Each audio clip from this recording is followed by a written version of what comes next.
Really, the situation on the ground has been changing, Liam, minute by minute. I want to show you some of the latest pictures we've got in from the town of Horlivka in eastern Ukraine.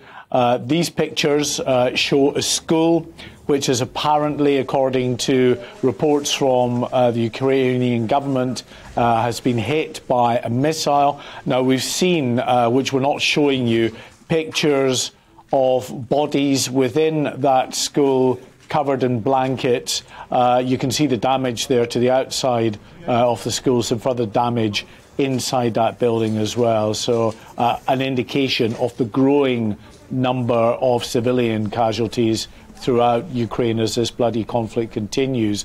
In the capital, Kiev, we'll show you another image. This is a still image as the mayor of Kiev tells us that the forces there have now adopted a defensive posture. This is a bridge in central Kiev. Those forces down on the roadway. We're told that Russian forces are about between 10, 15 kilometres north of Kiev, trying to move down towards the capital itself.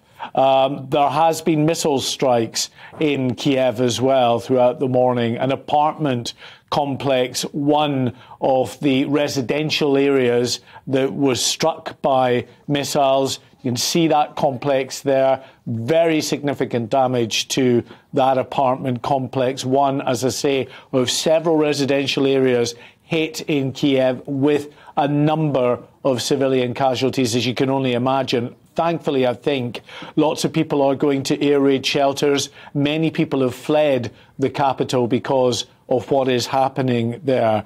The Ukrainian military say that they are managing to mount a stiff defence, that they have shot down some Russian aircraft. The footage you're now looking at is of the wreckage of an aircraft in Kiev, which, according to the Ukrainian military, is a Russian aircraft. So very tense situation on the ground, Liam. It continues to change moment by moment, and as it does, the UK, the US, other NATO allies are sending troops to their NATO allies in Eastern Europe to help reassure them at this very worrying time. You're seeing there shots of the British Army moving into Estonia.